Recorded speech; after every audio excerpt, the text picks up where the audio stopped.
ونستغفره ونعوذ بالله من شرور أنفسنا ومن سيئات أعمالنا من يهدي الله فلا مضل له ومن يضلل فلا هادي له ونشهد أن لا إله إلا الله وحده لا شريك له وأشهد أن محمدا عبده ورسوله الذي أرسله بالحق بشيرا ونذيرا وداعيا إلى الله بإذنه وسراجا منيرا فقد قال الله تعالى في كلامه المجيد وفي الفرقان الحميد সকলেই পড়িয়া جو بالله من الشيطان الرجيم بسم الله الرحمن الرحيم يا أيها الذين آمنوا إنما الخمر والميسر والأنصاب والأزلام رجس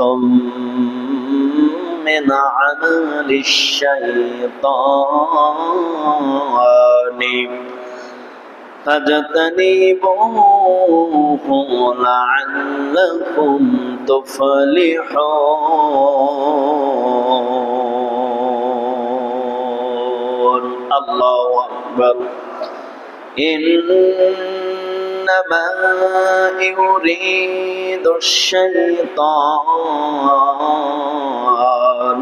أن يوقع بينكم العداوة والبغضاء في الخمر والميسر ويصدكم عن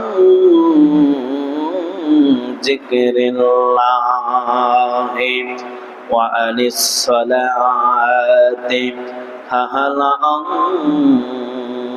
أنتم منتهون الله أكبر وأطيعوا الله وأطيعوا الرسول واحذروا فإن توليتم فاعلموا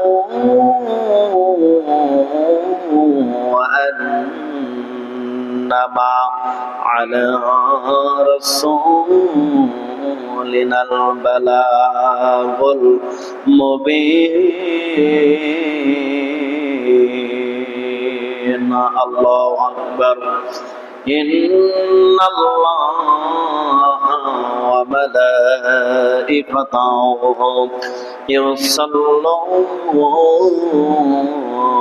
على النبي يا أيها الذين آمنوا صلوا عليه وسلموا تسليما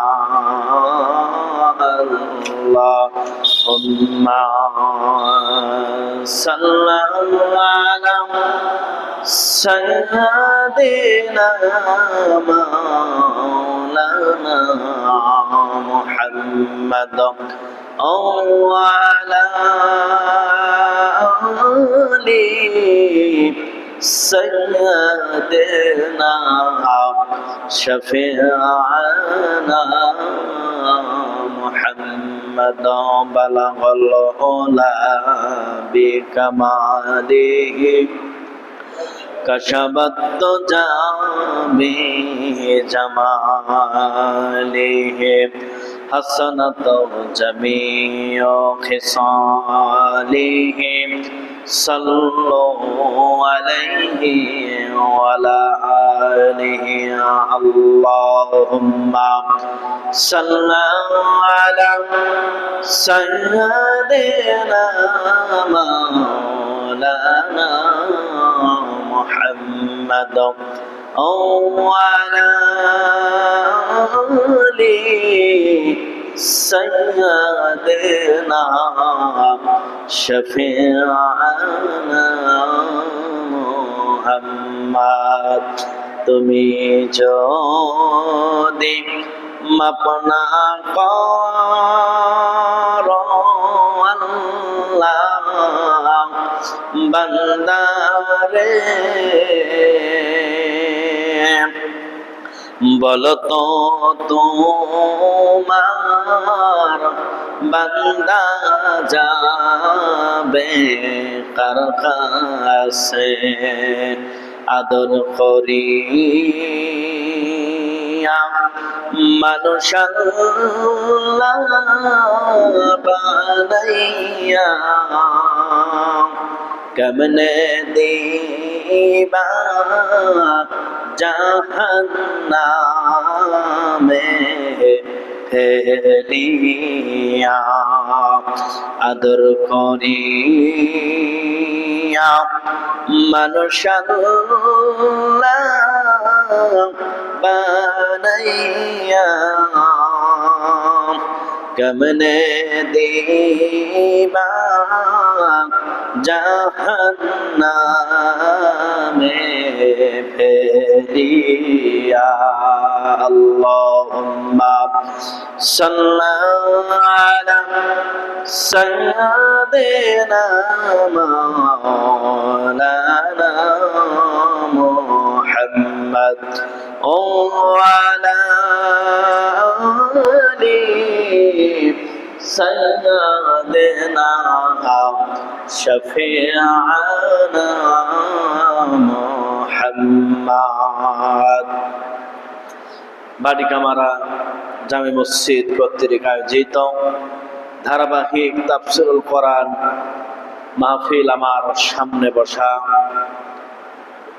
সম্মানিত মুসল্লিয়ান কিরাম, অত্র মসজিদের সম্মানিত ইমাম ও মুয়াজ্জিন, আমার সামনে বসা প্রাণ প্রিয় বাবাজিরা, পর্দার অন্তরালের মা ও বোনরা, সকলের প্রতি আমার আন্তরিক সালাম। আসসালামু আলাইকুম ওয়া রাহমাতুল্লাহি ওয়া বারাকাতুহু। সবাই কেমন আছেন? আলহামদুলিল্লাহ। আল্লাহ রাব্বুল আলামিন আমাদেরকে সুস্থ রেখেছেন, এজন্য আমরা সকলেই বলি আলহামদুলিল্লাহ। অনেক মানুষ অসুস্থ আছে না নাই? কত মানুষ হাসপাতালে আছে, বাসা বাড়িতে আছে, হাঁটতে পারে না, ভালোভাবে খেতেও পারে না, চলতেও পারে না, বিছানার উপরে দিনের পর দিন, রাতের পর রাত, বছরের পর বছর পার হয়ে যাচ্ছে। এমনও মানুষ আছে সূর্যের আলোটাও দেখছে না। কিভাবে দিন পার হচ্ছে, কিভাবে রাত পার হচ্ছে, এরকম আছে না অনেক মানুষ? তাদের থেকে আল্লাহ আমাদেরকে যতটুকুই আমরা সুস্থ আছি রেখেছেন মালিক, সেজন্য আমরা আবারও বলি আলহামদুলিল্লাহ। রাসূল সাল্লাল্লাহু আলাইহি সাল্লাম তার পরিবারকে 3 বার বলেছেন তোমরা সুস্থ থাকো। কয়বার? আসলে সুস্থ থাকাটাই আল্লাহর বড় একটা নিয়ামত, কিন্তু আমাদের সুস্থ থাকা আসলে আমাদের হচ্ছে না, কারণ আমরা সবাই ভেজালের মধ্যে বাস করছি, ঠিক কিনা বলেন? মানে এমন কোন জিনিস নাই যে ওই জিনিসে ভেজাল নাই, ঠিক কিনা বলেন? দুধেও এখন মানুষ পানি মিশায়, কি তাহলে দুধেও কি ভেজাল হয়ে গেল? আর এমনিতে খাদ্য যেগুলো আমরা খাই এগুলো তো ভেজালের কোনো শেষ নাই, ঠিক কিনা বলেন? দেহ সুস্থ রাখা, ভালো রাখা, এটা হাজার চেষ্টা করলেও আমরা পারছি না। প্রতিটা ফ্যামিলিতে কারো না কারো ঔষধ চলে, একটা গ্যাসের বড়ি হলো, ঠিক কিনা বলেন? Heart block, heart attack, stroke, diabetes, কত রোগ, হাই প্রেশার, লো প্রেশার, এ জাতীয় রোগের ঔষধ প্রত্যেকেরই ঘরে কম বেশি আছে, আছে না নাই? তাহলে আমরা কিন্তু কেউ নিরাপদ নয়। রোগ থেকে আমরা যতই বাঁচার চেষ্টা করি, কম বেশি আমাদের রোগ আছেই। এই মহারোগের ঔষধ কি? এই মহারোগের ঔষধ আছে না বলেন?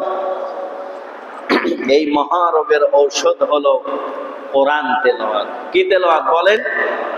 কোরআন তেলাওয়াত। কিন্তু আজকে দেখেন আমরা কোরআন থেকেই দূরে আছি, কোরআন থেকেই কি দূরে আছি। তাফসীর মাহফিল আমরা যখন এখানে তো অনেক আগ থেকেই আসছি, তখন অনেক লোক হতো, ভালো লাগতো। এখন আমার মসজিদের কথা বলে, আমার মসজিদে আপনাদের চেয়ে কম হয়। আপনারা তাও একটু ভালো আছে, আমার মসজিদে আরো কম হয়। এই তো অবস্থা। আমার মনে হয় কি জানেন, কোরআন মনে হয় সবার বোঝা শেষ হয়ে গেছে, কোরআন সবাই কি জানা শেষ, তাই তো মনে হয়।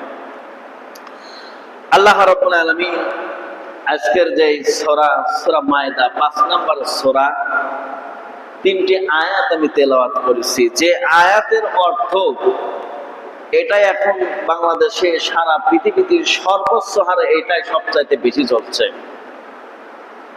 হয়তো আমি কোরআন তেলাওয়াত করেছি, আপনারা বোঝেন নাই। আপনারা যদিও না বোঝেন, তবে মসজিদের ইমাম কিন্তু ঠিকই বুঝেছে, যেহেতু সে একজন হাফেজ মাওলানা, ও কিন্তু অর্থটা ঠিকই বুঝতে পারছে।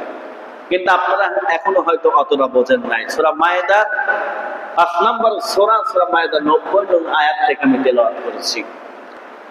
সূরা মায়দার এই 90 নং আয়াত যখন মক্কাতে, যখন এই আয়াত যখন নাজিল হয়, রাসূল এই আয়াত যখনই পায় জিবরাইলের মাধ্যমে, পাওয়া মাত্রই উনি এই আয়াতের তাফসীর এবং ওয়াজ করা শুরু করে দিলেন। যাদের হাতে এই আয়াতের অর্থ মদ, জুয়া নিয়ে আলোচনা, যাদের হাতে মদের বোতল আছে, যারা মদ খাচ্ছে মুখের ভিতরে, রাসূলের এই আয়াত তেলাওয়াত করার শোনা মাত্র, তার নসিহত ওয়াজ শোনা মাত্র কিছু কিছু মানুষ সাথে সাথে মদের বোতল ফেলে দিচ্ছে। সুবহানাল্লাহ বললেন না?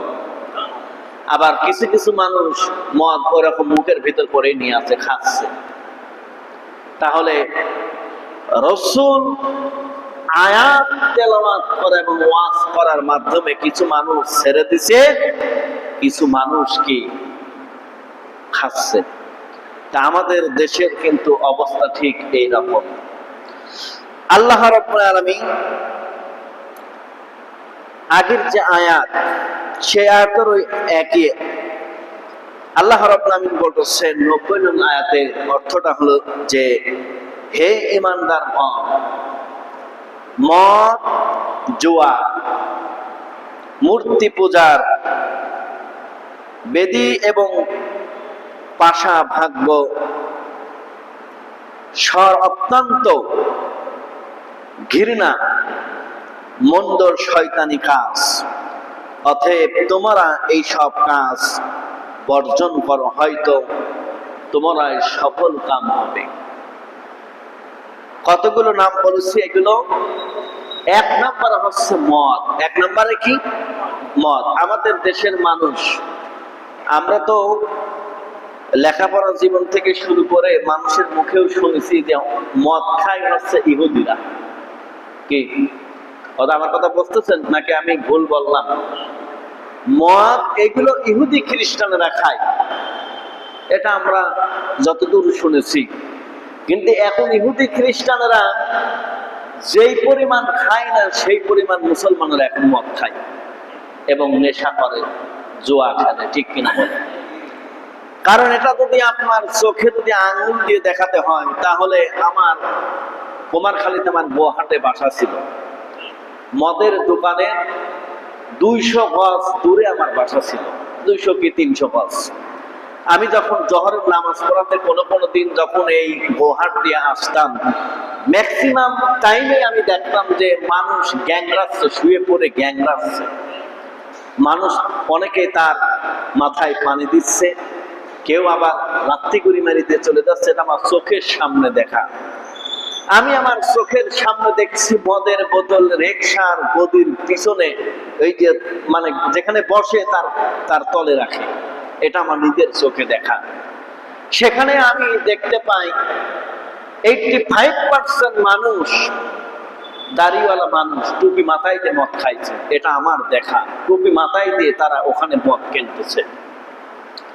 চিন্তা করেন তাহলে আমাদের মুসলমান, আমাদের কালচারটা কি? কিন্তু আল্লাহ রাব্বুল আলামিন আজ থেকে 1500 বছর আগে এই আয়াত নাযিল করা হলো। বিশ্ব নবী এই আয়াত তেলাওয়াত করলেন, ওয়াজ করলেন, কিছু মানুষ বন্ধ করলেন, কিছু মানুষ খাওয়া থেকেই গেল, বন্ধ হলো না। আল্লাহ রাব্বুল আলামিন পরের যে আয়াতের বলতেছেন, 91 নং আয়াতে আল্লাহ তাআলা বলতেছেন, শয়তান তো মদ জুয়া দ্বারা তোমাদের মধ্যে শত্রুতা এবং তা ঘটাতে চায় এবং তোমাদেরকে আল্লাহ পাকের জিকির এবং নামাজ থেকে তারা বিরত রাখতে চায়। তোমরা কি এসব মন্দ কাজ থেকে এখনো তোমরা কি বিরত থাকবে না? শয়তান তোমাদেরকে সব সময় চায় তোমরা এগুলোর মধ্যেই পড়ে থাকো। শয়তান চায় যে তোমরা আল্লাহর জিকির না করো, নামাজ না পড়ো। শয়তান তোমাদেরকে প্রতি মুহূর্তে ধোঁকা দেয়, খা মদ খা। কি বলে? শয়তান প্রতি মুহূর্তে তোমাদেরকে ধোঁকা দেয়, নামাজ পড়ার দরকার নাই, জিকির করার দরকার নাই। যেভাবে আসো এইভাবেই দিন তো যাচ্ছে, চলছে। শয়তান মানুষকে সব সময় ধোঁকা দেয়।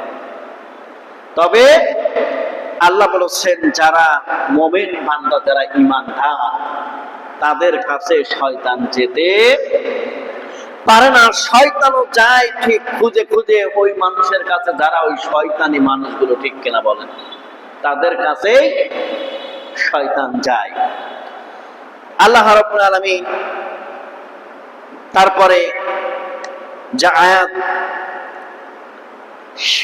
পরের যে আয়াতের কথা আল্লাহ তাআলা বলতেছেন যে, আর তোমরা আল্লাহ পাকের প্রতি অনুগত হও এবং রাসূলের প্রতিও তোমরা আনুগত্য প্রকাশ করো এবং সতর্কতা অবলম্বন করো। যদি তোমরা ফিরে যাও তবে জেনে রেখো, সুস্পষ্টভাবে আল্লাহ পাকের বাণী পৌঁছে দেওয়াই আমার রাসূলের কর্তব্য।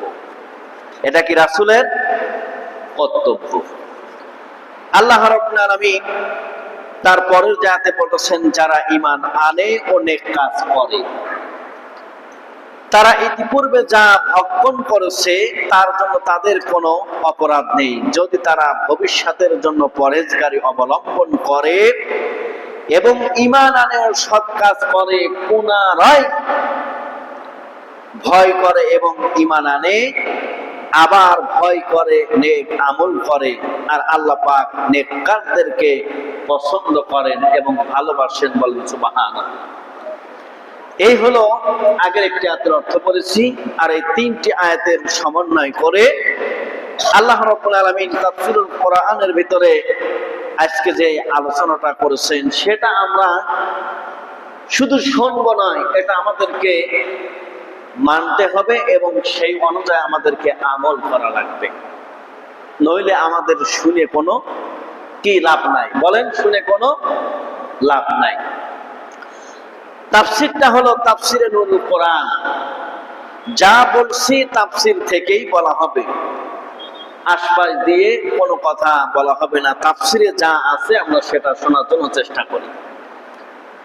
তার আগে আমি বলি, যেখানে আল্লাহর কোরআনের কথা হয় সেখানে শয়তান হিংসা করে, সেখানে শয়তান মানুষকে বাধা দেয়, আসতে দেয় না। ঠিক কিনা বলেন?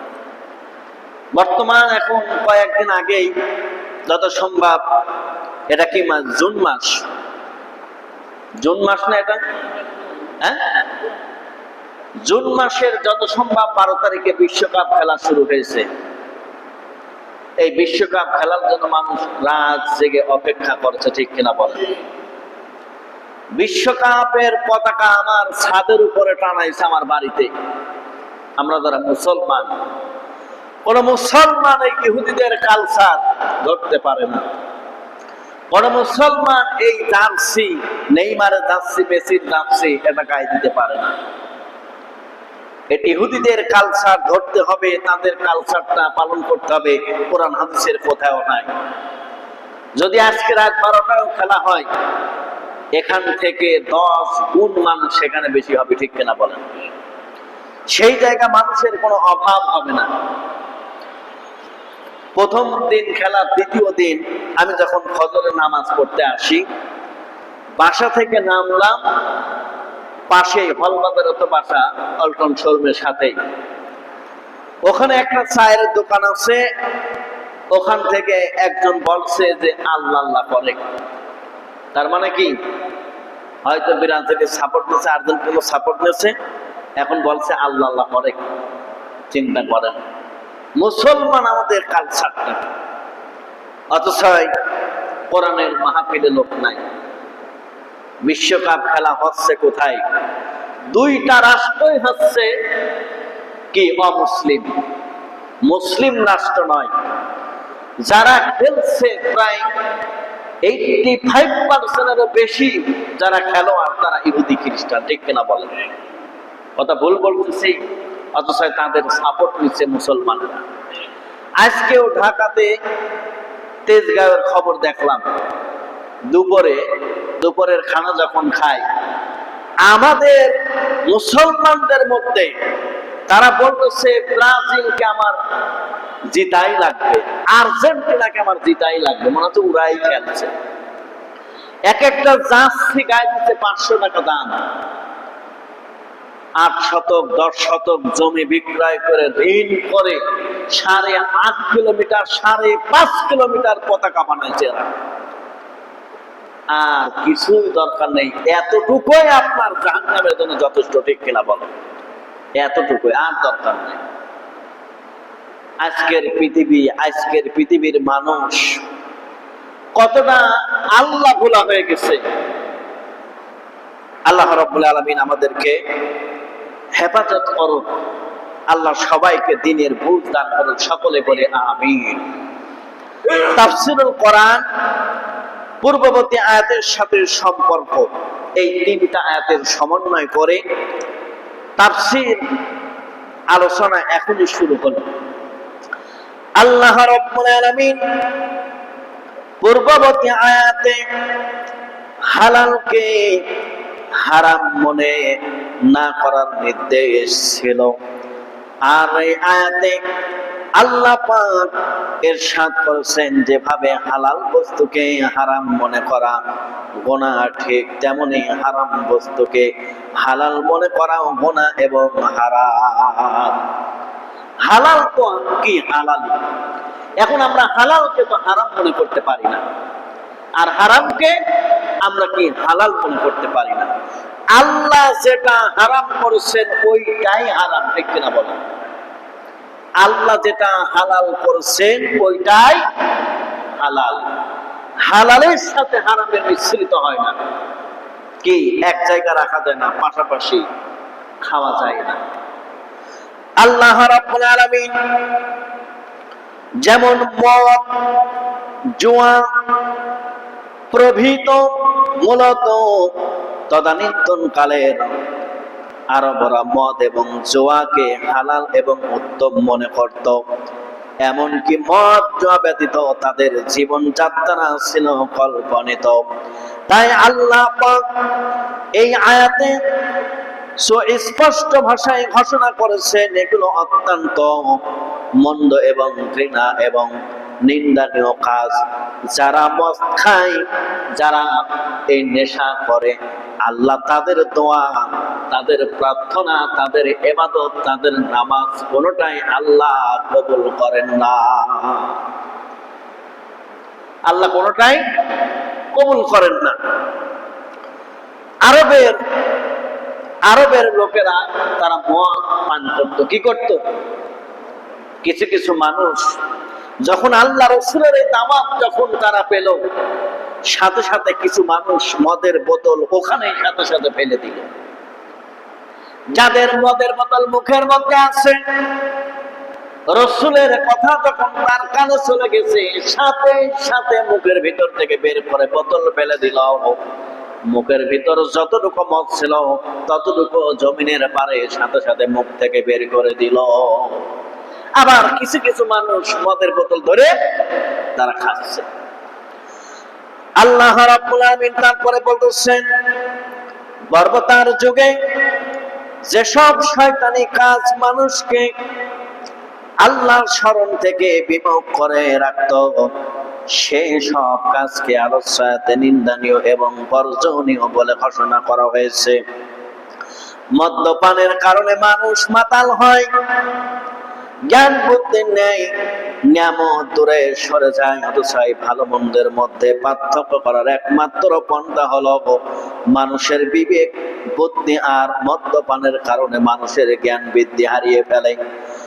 জুয়া অর্থ সম্পদকে ধ্বংস করে দেয়, পরস্পরের মধ্যে শত্রু সৃষ্টি করে, পরস্পরের মধ্যে শত্রুতা সৃষ্টি করে। তাহলে মদ জুয়া এগুলো কোনোটাই কি ভালো না। জুয়া তার সম্পদ নষ্ট করে দেয়। মদ খাওয়া লোকের বিবেক জ্ঞান কি আল্লাহ নষ্ট করে দেয়, তার কোনো বিবেক থাকে না। মদ খায় বাড়িতে যায়, এমনও আছে হুশ নাই, পরে বলতেছে মা সাইড কর, আছে না বলেন? ছেলেরে বলতে শালা সরে, আছে না নাই? কারণ মাথার তো তার কাটে গেছে, মাথার তার তো ঠিক নাই। এই জন্য আল্লাহ মদ এটা হারাম করেছেন। আল্লাহ রাব্বুল আলামিন তারপরে বলেছেন, যখন কোন লোক জুয়ার কারণে তার অর্থ সম্পদ হারিয়ে ফেলে এবং তার অর্থ সম্পদ অন্যের কাছে দেখতে পায়, তখন শত্রুতা আরো বৃদ্ধি পায় যে আমার যত সম্পদ, এই সম্পদ আমি নষ্ট করেছি জুয়া খেলে খেলে, আর আমার এই সম্পদের মালিক এখন অন্য মানুষ হয়েছে। এই কারণে আমার ভিতরে হিংসা হয়, আমার ভিতরে, কারণ আমার তো সেন্স এক সময় ফেরবে, সেন্স ফেরবে না বলেন? যখন আমার সেন্স নাই, যখন আমি মাতাল অবস্থায় আমার সম্পদ যা তো সব আমি কি বিক্রয় করে দিছি। পরে যখন আমি সুস্থ হলাম, স্বাভাবিক হলাম, তখন আমি দেখছি আমার এই সম্পদগুলো আমি এর কাছে বিক্রয়, তখন তার আবার মনের ভিতরে শত্রুতা পোষণ করে। আল্লাহ রাব্বুল আলামিন আল্লাহ তাআলা তারপরে বলতেছে, এমনি ভাবে বর্বরতার যুগে আরবরা তীর নিক্ষেপ করে এই কাজের কর্মের ভালো মন্দ বিচার করত, শুভ অশুভ হওয়ার কথা সিদ্ধান্ত করত, আর তারা প্রস্তুত নির্মিত মূর্তিগুলোকে পূজা করত। সব মূর্তি ব্যতীত আর কিছুই নয়।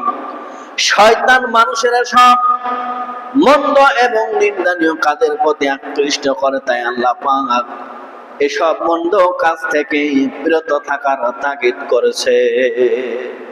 মূর্তি পূজা তারা করত।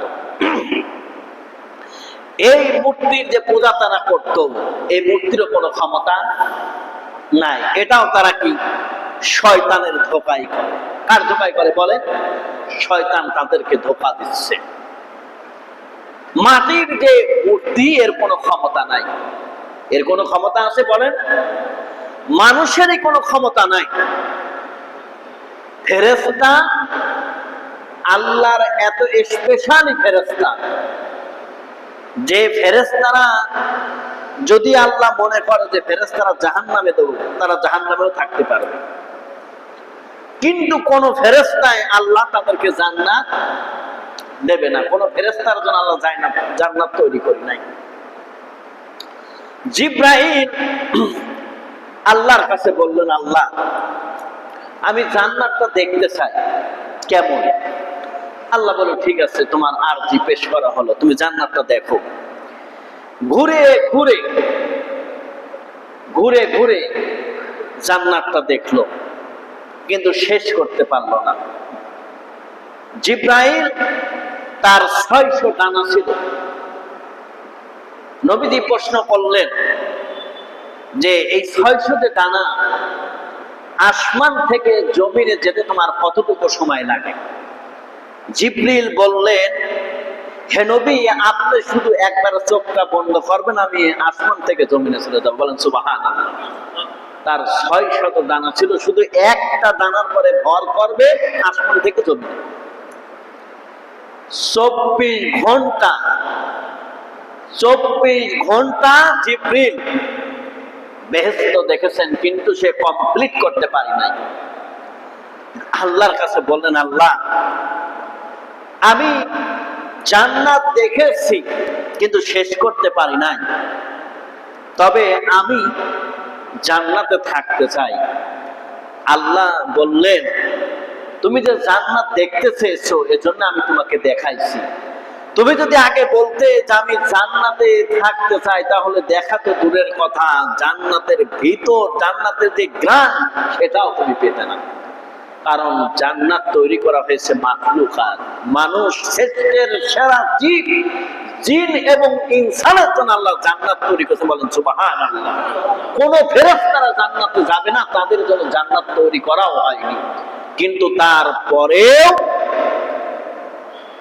তারপরেও আল্লাহ দেখেন আমাদেরকে ফেরেশতাদের চাইতেও সম্মান বেশি দিয়েছেন। বলেন সুবহানাল্লাহ।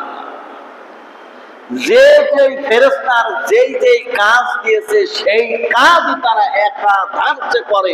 কোন ফেরেশতাই কোন কাজ করে না, আল্লাহর হুকুম পালন করে না, এরকম কোন নজির নাই।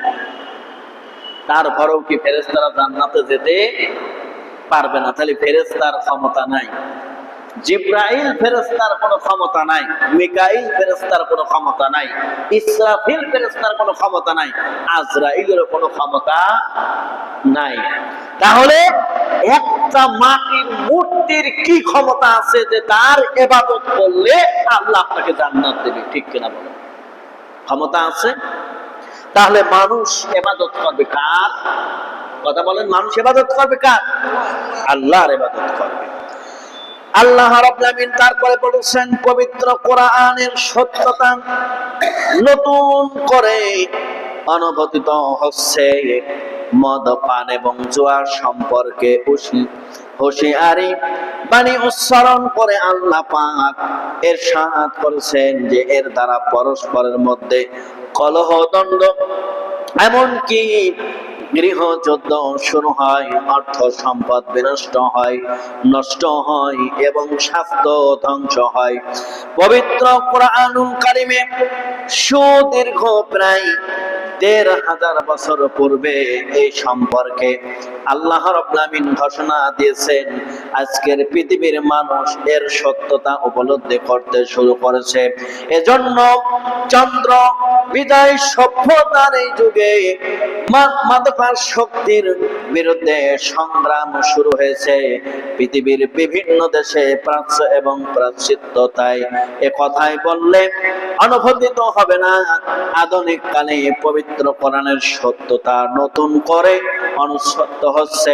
মদ্যপান এবং জুয়া মানুষের জন্য অত্যন্ত ক্ষতিকর, একথা পবিত্র কোরআনে বহুবারই উল্লেখ করা হয়েছে।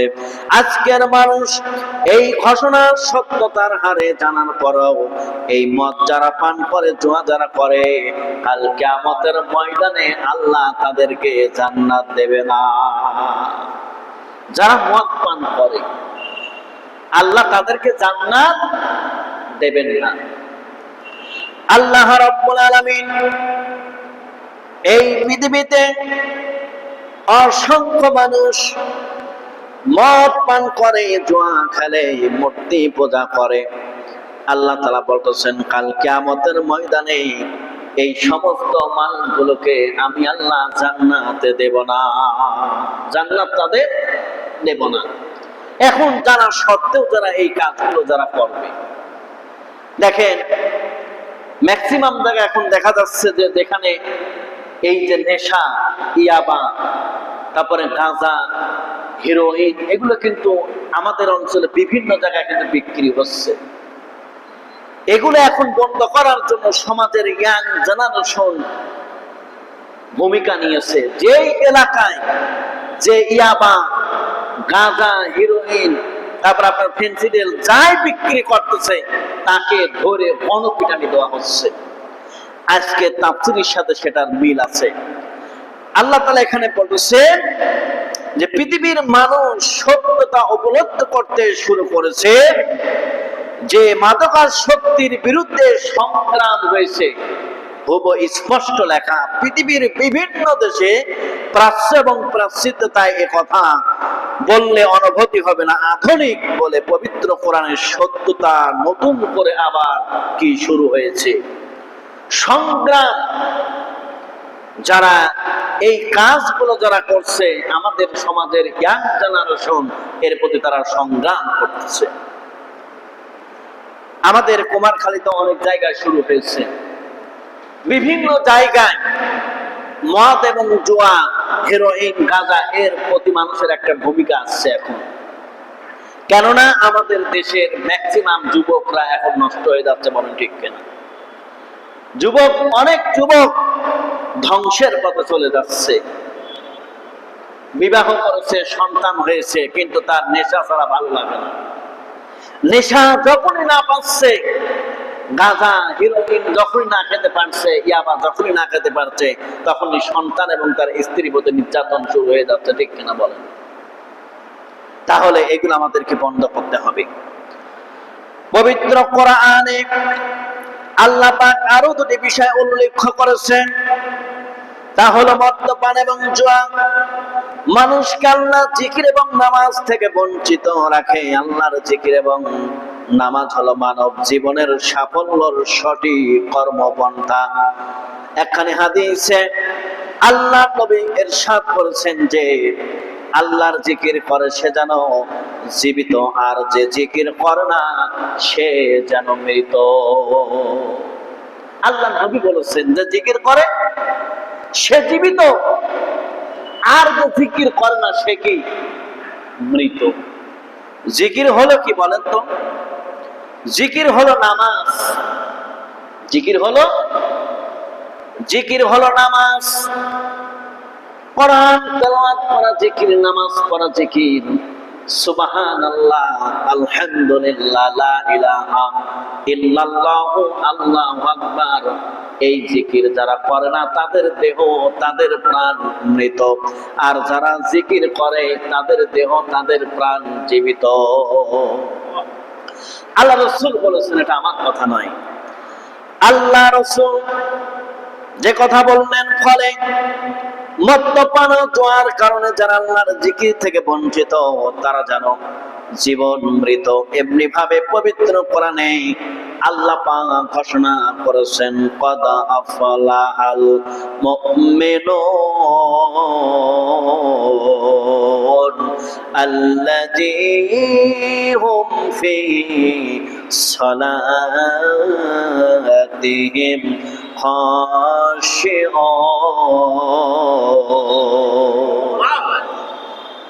আল্লাহ রাব্বুল আলামিন কোরআনুল কারীমের ভিতরে ঘোষণা করলেন নিশ্চয় সফল কাম হয়েছে যে সব মুমিনগণ যারা তাদের নামাজে ভিতর সম্প্রত অবস্থায় হাজির হয়েছে, অতএব যারা নামাজের মাধ্যমে আল্লাহ পাকের নৈকট্য ধন্য হয়েছে, তাদের জীবনের সার্থক এবং তারা সফল এবং সফল কামী হয়েছে। বলেন সুবহানাল্লাহ। তারাই সফল। আল্লাহ রাব্বুল আলামিন তারপরে বললেন পক্ষান্তরে যারা নামাজ থেকে গাফেল হয়েছে, তাদের জীবন সাধনা ব্যর্থতায় পর্যবসিত হয়েছে। এজন্য আল্লাহ পাক আয়াতেই আল্লাহ পাক মদ্যপান এবং জুয়া থেকে বিরত থাকার আদেশ করেছেন।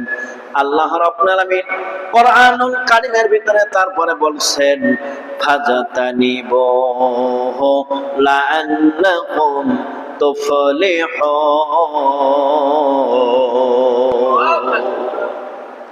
আল্লাহ তাআলা অর্থটা বলতেছেন, অর্থাৎ মদ পান, জুয়া এবং অন্যান্য মন্দ কাজ থেকে তোমরা বিরত থাকো, হয়তো তোমার সফল কাম হবে। অতএব যে সব মন্দ কাজ থেকে বিরত থাকার মাধ্যমে জীবন সাধনা সার্থক, সুন্দর এবং সফল একদিন হতেই পারে। এগুলো থেকে তোমরা যদি বিরত থাকো, অবশ্যই তোমরা একদিন কি সফল হবে। কথাটা আল্লাহ আল্লাহ রাব্বুল আলামিন তারপরে বললেন ফাহাল আনতুম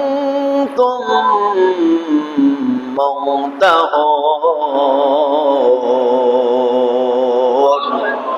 অর্থাৎ মদ্যপান, জুয়া, মূর্তি পূজা এবং পাশাই নাই, ঘৃণা এবং নিন্দনীয় কাজ থেকে তোমরা কি বিরত হবে? এই আয়াত নাযিল হওয়ার সঙ্গে সঙ্গে সাহাবা একরাম বলে উঠল, ইয়া রাসূলুল্লাহ, ইয়া হাবিবাল্লাহ, আমরা বিরত হয়েছি। বলেন সুবহানাল্লাহ। এই আয়াত নাযিল হওয়া মাত্রই আল্লাহ রাসূল ঘোষণা করে দিলেন, আর সাহাবা একরাম সঙ্গে সঙ্গে বলেন, ইয়া রাসূলুল্লাহ, আমরা বিরতি পেয়েছি। কয়বার বললেন? দুইবার। বর্ণিত আছে রাসূল সাল্লাল্লাহু আলাইহি ওয়াসাল্লাম এই আয়াত শুনিয়ে দিলেন হযরতে ওমর রাদিয়াল্লাহু তাআলাকে। তখন তিনি সঙ্গে সঙ্গে বাক্যটি উচ্চারণ করলেন যে তোমরা এবং আমরা এসব নিন্দনীয় কাজ থেকে বিরত হলাম।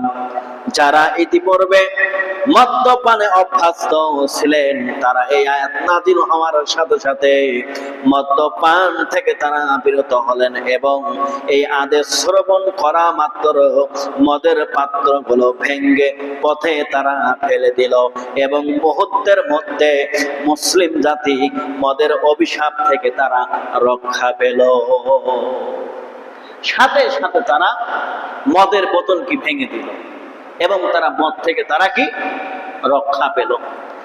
আমরা যারা মুসলমান, যারা নামাজ পড়ি 5 ওয়াক্ত, এরা বিড়িও খাতে পারে না। মদ তো দূরের কথা, এরা বিড়িও খেতে পারে না। বিড়িতেও কি একটা ব্যাকটেরিয়া আছে না নাই? বলেন, কথা বলেন, আছে না নাই? সিগারেট, এর ভিতরে কি ব্যাকটেরিয়া আছে? আমরা যে কিছু কিছু পানি খাই, যেমন 7 আপ, আরসি, স্প্রাইট খাই, এর ভিতরে অ্যালকোহল আছে না নাই? কথা বলেন, আছে না? ইসরায়েলের পণ্য আমরা যে খাই, এর ভিতরে কি কিছু জিনিস এর ভিতরে মিশানো আছে, যা খেলে আপনার একটু মাতাল লাগে। কি? তাহলে আল্লাহ রাব্বুল আলামিন বিস্ময়কর শৃঙ্খলা এখানে লক্ষণীয় বিষয় যে রাসূল সাল্লাল্লাহু আলাইহি সাল্লাম সান্নিধ্য লাভে ধন্য হবার কারণে মুসলিম জাতির মধ্যে বিস্ময়কর শৃঙ্খলাবোধ এবং সৃষ্টি হয়েছিল। যারা সারা জীবন মদ্যপানে অভ্যস্ত ছিল, তারা মুহূর্তের মধ্যে এই নিন্দনীয় কাজ তারা পরিহার করার মাধ্যমে পবিত্রতা তারা সাথে সাথে তারা অর্জন করে দিল। বলেন সুবহানাল্লাহ। যাদের মত ছাড়া চলতো না, কিন্তু তারা সাথে সাথে তারা এই মতকে বহিষ্কার করে দিলেন। আল্লাহ পাক আদেশ দিয়েছেন, তা পালনে এক মুহূর্তেও তারা বিলম্ব করল না। আল্লাহ রাসূল সম্পর্কে তারা বলেছেন, যখন রাসূল এই আনিত বাণীর যখন প্রচার করে দিলেন, আর আল্লাহর আদেশ হওয়া মাত্র তারা সাথে সাথে তারা মত তারা ছেড়ে দিলেন। এক কথায় তারা যত হারাম কাজগুলো করত, হারাম কাজ তারা সাথে সাথে ছেড়ে দিল। ও মুসলমান, আজ আমরা অনেক ওয়াজ নসিহত শুনে নিজেরাও পড়ি, নিজেরাও গবেষণা করে নিজেরাও জানি, কিন্তু আমরা সঠিকভাবে মানতে পারছি না। তাফসীর শোনার পরে, তাফসীর শেষ করার পরে, ওয়াজ মাহফিল শোনার পরে, নামাজ শেষ করার পরে সাথে সাথে বাইরে যায়, দোকানে যায়, চা খায়, একটা বিড়ি খায়, এরকম মানুষ আছে না নাই? কথা বলেন, আছে না নাই? তাহলে ওয়াজ কি শুনলেন? কোরআনের কথা কি শুনলেন? কোরআনের বাণী কি শুনলেন? সাথে সাথে আপনি মানতে পারলেন না, আর ওই সময়ের মানুষগুলো বলতেছেন আল্লাহর আদেশ হয়ে গেল, আল্লাহর নবী বললেন, সাথে সাথে তারা কি ওইটা বন্ধ করে দিলে। ও মুসলমান, আল্লাহ রাব্বুল আলামিন তারপরে বলতেছেন, হে রাসূল, আপনার মুক্ত সরানোর মাধ্যমে বিন্দুকে সমুদ্র পরিগণিত করেছেন, অন্তরকে করেছেন আলোকিত, আর বন্ধু চোখগুলোকে দিয়েছেন খুলে। ফলে যারা ছিল দিশেহারা তাদেরকে করে দিয়েছেন আপনি দিশারি। সেই দৃষ্টি কত শক্তিশালী ছিল, যার বরকত মৃত শুধু জীবিতই হয়নি, বরং অন্য মৃতকেও জীবিত করার শক্তি আল্লাহ তাদেরকে দিয়েছে। সুবহানাল্লাহ বলে। আল্লাহ রাসূল তাদেরকে কত নসিহত করেছেন। আল্লাহ রাব্বুল আলামিন তার এতে তাফসীরে ইবনে কাতাদা রাহমাতুল্লাহ আলাইহি বলেছেন, যারা জুয়ায় অংশগ্রহণ করত তারা নিজেদের সমস্ত সম্পদ কখনো কখনো হারিয়ে ফেলত। তখন পরস্পরের মধ্যে তারা শত্রুতার সৃষ্টি হতো। এখানে মূর্তি পূজা এবং পাশার কথার জন্য বলা হয়েছে এগুলো মদ্যপানের মাধ্যমে হারাম বা অবৈধ। আল্লামা সানাউল্লাহ পানিপতি রাহমাতুল্লাহ আলাইহি এই পর্যায়ে রাসূলুল্লাহ সাল্লাল্লাহু আলাইহি সাল্লামের এখানে হাদিসে উদ্ধৃত দিয়েছেন, তিনি ইরশাদ করেছেন, মদ্যপানী ব্যক্তি মূর্তি পূজাকে নেয়। আল্লাহ রাব্বুল আলামিন ইবনে মাজাহ শরীফের সংকলিত হাদিসে সর্বদা যে মদ্যপান করে, আল্লাহ রাব্বুল আলামিন তারপরে বলেছেন, ওয়া আতিউল্লাহ ওয়া আতিউর রাসূল। মদ্যপান, জুয়া, অন্যান্য নিষিদ্ধ কাজ পরিহার করার ব্যাপারে আল্লাহ পাকের প্রতি আনুগত্য প্রকাশ করো এবং আল্লাহ রাসূলের আনুগত হও, তার আদেশ যথাযথভাবে পালন করো এবং আল্লাহ পাক তার রাসূলের নাফরমানি থেকে আত্মরক্ষা করো এবং নাফরমানির পরিমাণকে ভয় করো। অবস্থা এই যে যতক্ষণ না মানব অন্তরে আল্লাহ পাকের ভয় সৃষ্টি না হয়, ততক্ষণ না আল্লাহ পাকের প্রতি যথাযথভাবে আনুগত্য প্রকাশ করা সম্ভব হবে না। যতদিন বেঁচে থাকবা চেষ্টা করবা আল্লাহর মহব্বত নিজের দিলের মধ্যে পয়দা করা। যতদিন বেঁচে থাকবা ততদিন আল্লাহর ভয় থাকবে তোমার দিলের মধ্যে, মনের মধ্যে, যে একমাত্র আসমান এবং জমিনের মালিক আমার আল্লাহ। আল্লাহ ছাড়া কাউকে আমি ভয় করি না, আল্লাহ ছাড়া কারোর ইবাদত আমি করি না। ও মুসলমান, সারা বিশ্বের দিকে আপনি তাকান, ইহুদি খ্রিস্টানেরা মুসলমানদের শত্রু।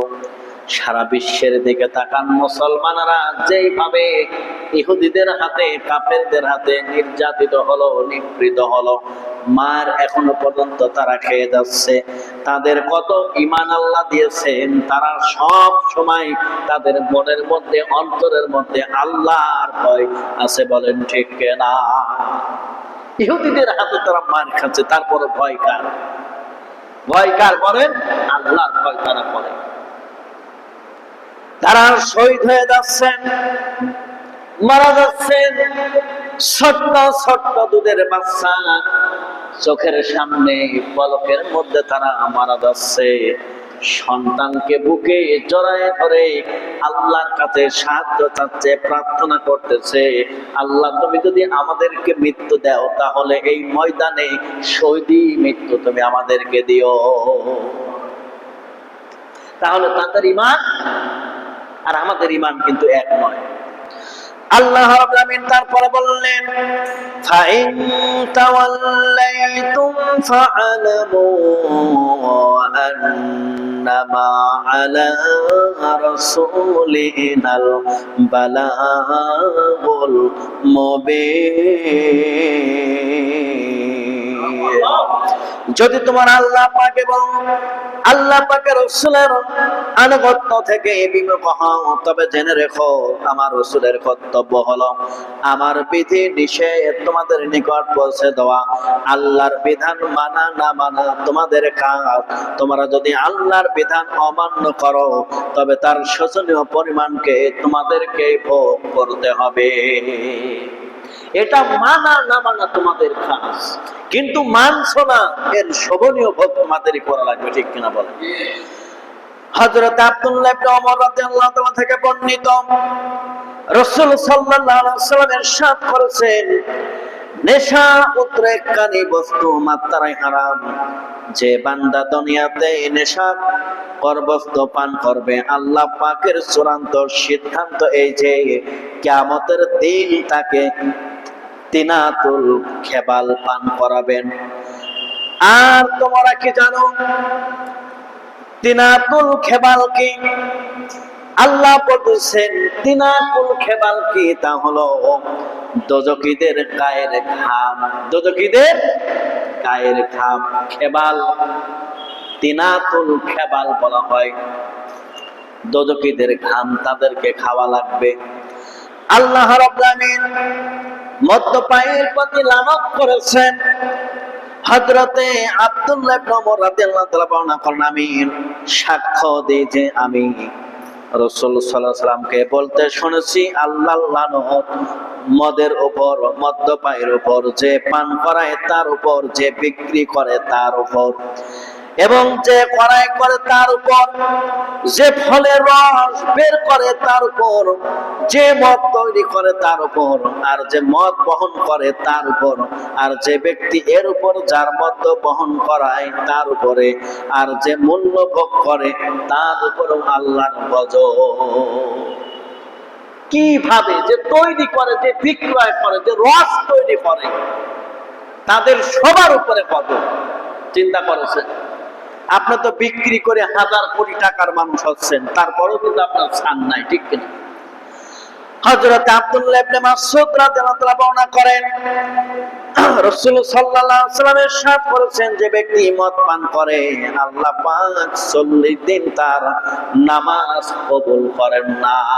কয়দিন? কয়দিন বলেন? এক ঢোক যদি মারেন ভুল করে, 40 দিন। কয়দিন? 40 দিন তার নামাজ কবুল হয় না। যদি এরপর সে তওবা করে, তওবা আল্লাহ পাক তার তওবা কবুল করেন, কিন্তু এরপর যদি সে পুনরায় মদ্যপান করে, তবে 40 দিন পর্যন্ত আল্লাহ পাক তার নামাজ কবুল করেন না।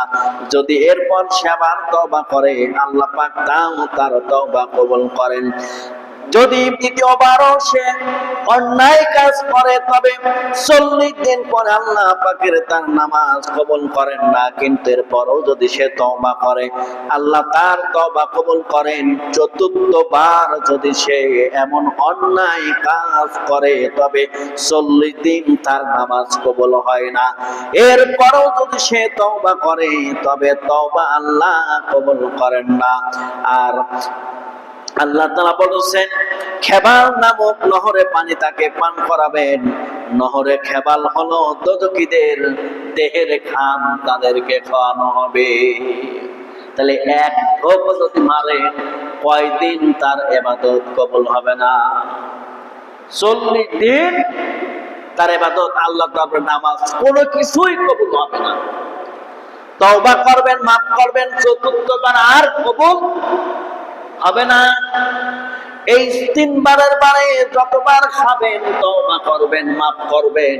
চতুর্থবার খাওয়ার পরে তওবা করলে আর তওবা কবুল হবে হবে বলেন আল্লাহ রাব্বুল আলামিন। তারপরে বলতেছেন হযরত আব্দুল্লাহ ইবনে আমর রাদিয়াল্লাহু তাআলা বর্ণনা করেন রাসূল করিম সাল্লাল্লাহু আলাইহি ওয়াসাল্লাম ইরশাদ করেছেন জান্নাতে যাবে না পিতামাতার অবাধ্য সন্তান, জুয়ারি, সর্বদা মদ্যপায়ী।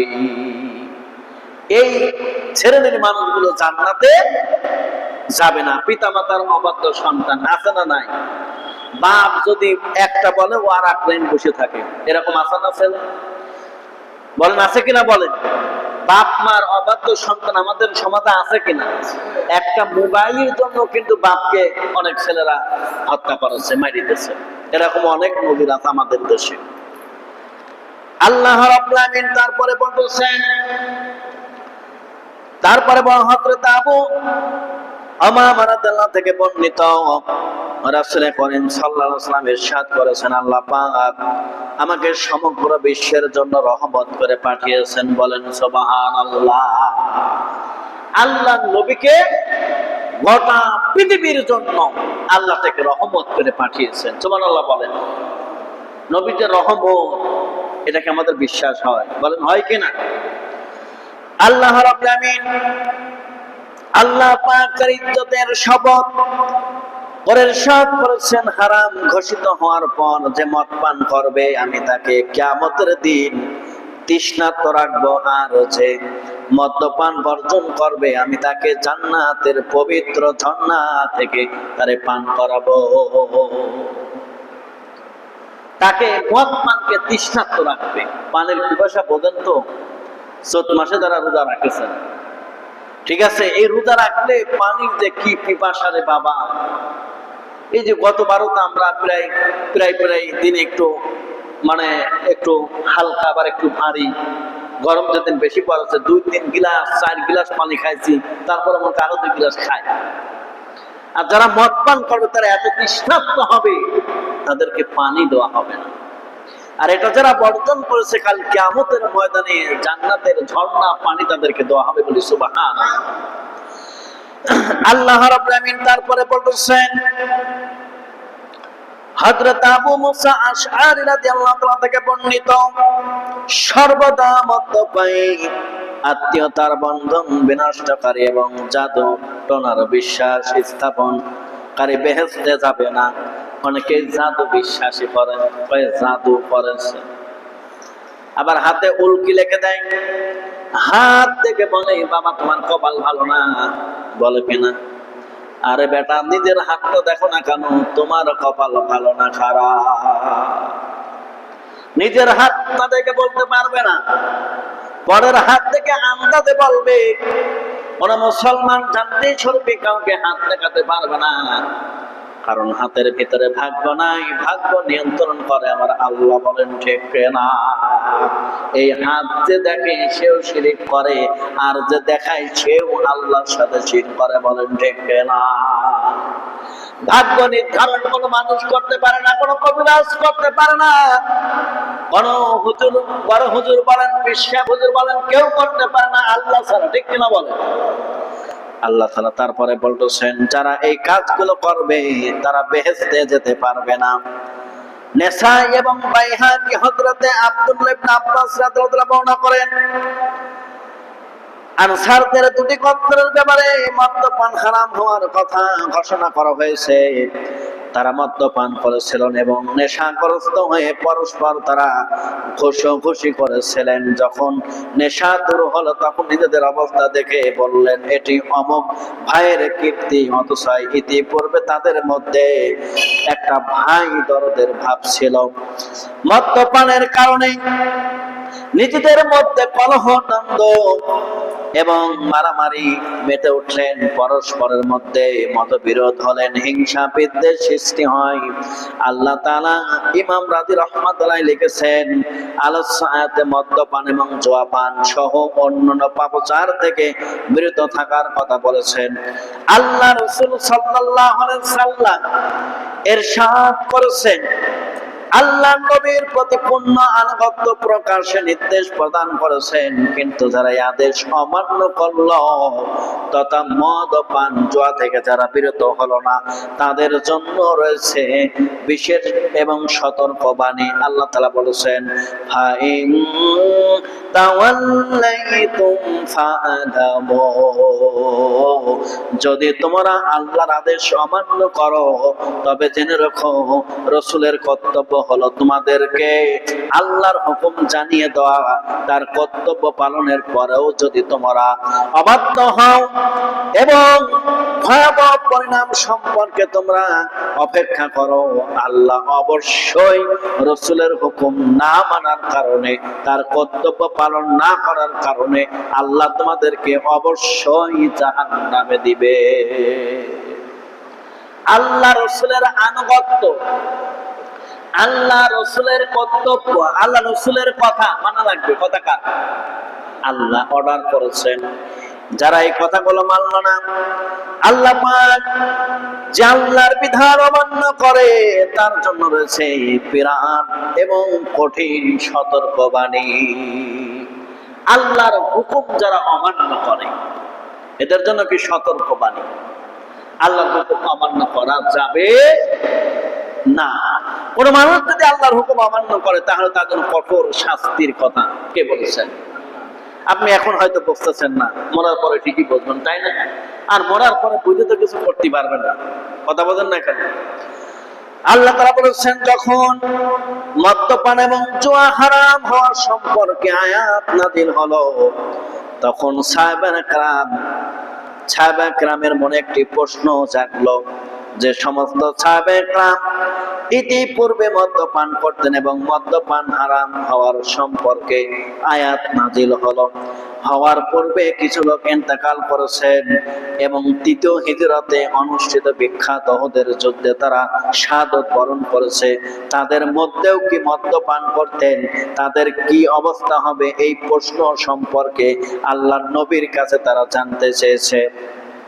ইয়া রাসূলুল্লাহ, ইয়া হাবিবাল্লাহ, জীবিত কিংবা মৃত যারা আল্লাহ পাকের প্রতি, রাসূলের প্রতি যারা ঈমান রাখে এবং ঈমান আমল করে, কোন বস্তুকে নিষিদ্ধ হওয়ার পরে জায়েজ থাকে এবং তারা ব্যবহার করে, তাদের কোন কি পাপ হবে এবং আল্লাহ তাদের কি নাজাত দিবে? আল্লাহ তাদেরকে নাজাত দিবেন। কিছু মানুষ আছে যারা মদ পান করতে করতেই কি মারা গেছে, আল্লাহ তাদেরকে মাফ করবে। এবং কিছু মানুষ আছে সারা জীবন ধরে ভালো কাজ করে কিন্তু মারা গেছে, এরকম আছে না? বলেন। এখন আল্লাহ যদি তাদেরকে মাফ করেন তাহলে সেটা নিতান্তই আল্লাহর ব্যাপার, এখানে আমাদের কোনো ইখতিয়ার বা কোনো ক্ষমতা নাই। শরীয়তের বিধান একই দিনে একসঙ্গে নাযিল হয়নি, বরং 23 বছরের সুদীর্ঘ সময়ে বিভিন্ন অবস্থায় শরীয়তের বিধান সমূহ নাযিল হয়েছে। যুগে যুগে যখন যে অবস্থায় যে আদেশ জারি হয়েছে, নিষেধাজ্ঞা আপত্তি হয়েছে, সেই সময় তারা নেমে নেয় এবং তারা মুসলমানদের কর্তব্য সাথে সাথে আল্লাহ নবীর আনিত বাণীর প্রতি শরিয়াতের বিধান যথাযথভাবে তারা মেনে চলে, আল্লাহ পাকের প্রতি পূর্ণ আনুগত্য প্রকাশ করে। আর আনুগত্য প্রকাশের ক্ষেত্রে বিশ্ব নবীর পরিপূর্ণ অনুসরণ করা তারই সত্যতার একমাত্র পরেশগারী কাজ। আনুগত্য সত্যতা প্রকাশ্য অনিবার্য তাদেরকে রসুলের আনিত বাণী মানা। আল্লাহ রসুল পরিষ্কার ভাবে বলে দিয়েছেন, তোমরা পরিপূর্ণভাবে অনুসরণ করো, তারাই সত্যিকারের পরিষ্কার বান্দা। যারা কি আনিত বাণীগুলো সত্যিকারের ভাবে যারা আনুগত্য করেছেন, মেনে নিয়েছেন, তারাই হলো কি, তারা কি বলেন, তারাই হলো পরহেজগার। তারা কি পরহেজগার। তাহলে আমরা কি পরহেজগার হতে চাই কিনা?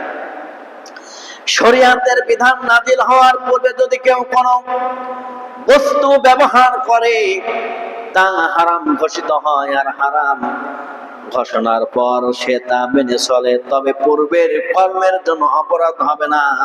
তাফসীর কারণ বলেছেন তাকওয়া।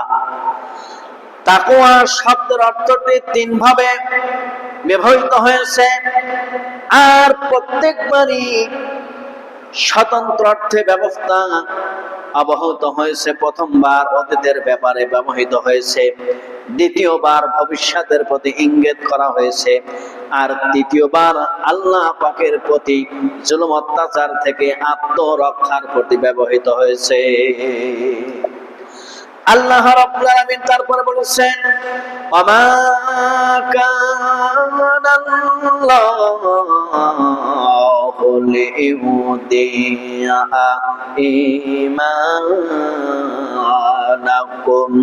সূরা বাকারা আল্লাহ তাআলা বলেছেন, আর আল্লাহ পাক এমন নন যে তোমাদেরকে বিশ্বাস আল্লাহ নষ্ট করবে। আল্লাহর প্রতি তোমাদের যদি বিশ্বাস থাকে, সেই বিশ্বাস আল্লাহ কখনো কি নষ্ট করেন না। আল্লাহ তাআলা তারপরে বললেন, ইন্নাল্লাহা বিন-নাসি লারাউফুর রাহিম।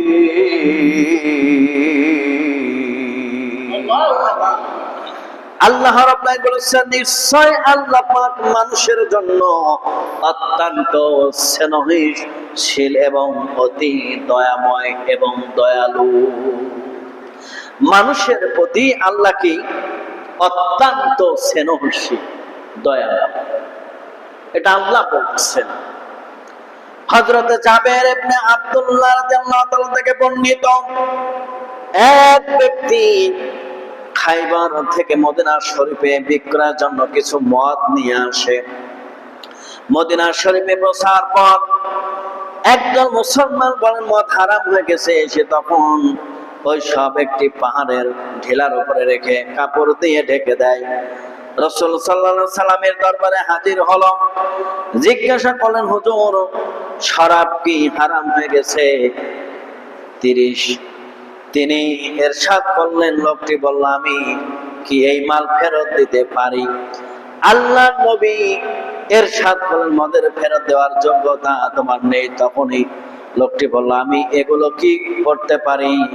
আল্লাহর নবী সাথে সাথে বললেন, এগুলো হারাম হয়ে গেছে, এর অনুমতি নেই। লোকটি বলল, আমার আশ্রয়ে কিছু এতিম রয়েছে, যাদের কিছু সম্পদ এখান থেকে আমি দিতে পারি। আল্লাহর নবী ইরশাদ করলেন, ব্রাহ্মণের থেকে যখন রাজত্ব আসবে তখন তুমি আমার নিকট আসো, আমি তা থেকে তোমার এতিমদের জন্য কিছু বিনিময় দান করব।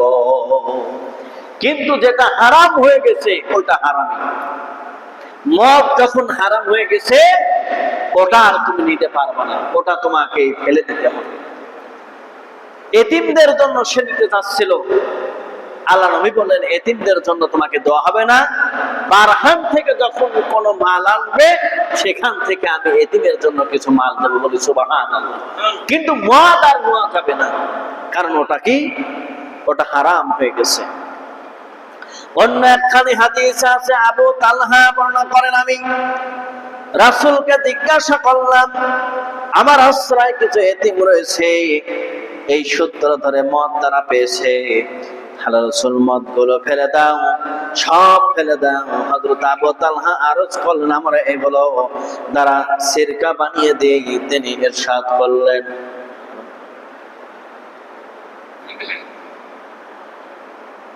বন্ধ করে রাখেন। জুয়া সম্পর্কে আমরা আলোচনা শুনতেছিলাম। মদ পানের ক্ষতিকারক কিছু দিক, এই কথাগুলো শুনে আমাদের আলোচনা আমরা শেষ করব। হযরতে আমর ইবনুল আস রাদিয়াল্লাহু তাআলা থেকে বর্ণিত, হযরত রাসূল করিম সাল্লাল্লাহু আলাইহি ওয়াসাল্লাম ইরশাদ করেছেন, যে ব্যক্তি নেশাগ্রস্ত হওয়ার কারণে এক ওয়াক্ত নামাজ হারালো, সেই ব্যক্তির দৃষ্টান্ত হলো এমন যে কোন লোকের নিকট সারা পৃথিবীর সমস্ত সম্পদ ছিল, আর তা সে ব্যক্তি থেকে ছিনিয়ে নেওয়া হলো। এক ওয়াক্ত নামাজ নেশাগ্রস্ত হয়ে সে হারালো। আর যদি কেউ নেশাগ্রস্ত হওয়ার কারণে 4 ওয়াক্ত নামাজ হারালো, আল্লাহ পাকের হক হলো এই যে তাকে তিনাতুল খেবাল পান করাবেন। লোকেরা জিজ্ঞাসা করলো, তিনাতুল খেবাল কি? ইরশাদ হলো, দোজখীদের দেহের থেকে যে ময়লা, যে ঘামটা বের হয়, সেটা তাদেরকে খাওয়ানো হবে। এটা হলো খেবাল। আল্লাহ রাব্বুল আলামিন এই মদ পান করার কারণে আল্লাহ তাদেরকে এই নিকৃষ্টতম কি এই জিনিসটা তাদেরকে পান করাবে। হযরতে আব্দুর রহমান রাদিয়াল্লাহু তাআলা বর্ণনা করেন, আমি হযরত ওসমান রাদিয়াল্লাহু তাআলাকে বলতে শুনেছি, তোমরা মদ পান থেকে আত্মরক্ষা করো, কেননা মদ পান হলো সমস্ত মন্দ কাজের মূল উৎস। সমস্ত মন্দ কাজের উৎস হলো কি? মদ। তাহলে এটা জঘন্য একটা পাপের। আল্লাহ রাব্বুল আমিন তারপরে বললেন, আপনাকে সাক্ষ্য প্রদানের জন্য আনা হয়নি, বরং 3টি কাজের জন্য কোন একটি কাজ আপনাকে অবশ্যই করতে হবে। 1 নম্বরে হলো আমার সঙ্গে রাত্রি যাপন করো, অথবা মদ্যপান করো, অথবা এই শিশুটিকে হত্যা করো। এই শিশুটিকে হত্যা করো। আবেদ ব্যক্তি বলল, আমি যদি তোমার কাছে মুক্তি লাভের জন্য কোনো পথ না থাকে, তবে আমাকে মদ পান করিয়ে দাও। সে মদ পান তাকে অবশিষ্ট কাজে 2টি কম ক্ষতিকর মনে হয়েছে, তাই তাকে মনে করানো, এবং সেই ব্যক্তি তাকে মদ পান করালো, নেশাগ্রস্ত হলো। মদ পান করার পরে, নেশাগ্রস্ত হওয়ার পরে যখন সে মাতাল হয়ে গেছে, ওই মহিলার সঙ্গে রাত্রি যাপন করলো এবং ওই শিশুটিকে হত্যা করলো। তোমরা মদ্যপান থেকে আত্মরক্ষা করো। আল্লাহর শপথ, ঈমান এবং মদ একত্রিত হতে পারে না। এটি আসলে দ্বিতীয় বিদায় নিতে হবে, এবং মদ আপনার আমার জীবন থেকে সারা জীবনের জন্য বহিষ্কার করা লাগবে। মদ পান করার পরে, নেশাগ্রস্ত হওয়ার পরে ওই মহিলাকে হত্যা করেছে, তারপরে ওই শিশুটাকে হত্যা করেছে। তার মানে সে কি মাতাল, সে কিছু বুঝতে পারি নাই। আল্লাহ তাআলা তারপরে বললেন, ওয়া আহসানু ওয়াল্লাহু ইউহিব্বুল মুহসিনিন। এবং তোমরা নেক কাজ করতে থাকো, আর আল্লাহ পাক নেককারদেরকে ভালোবাসে।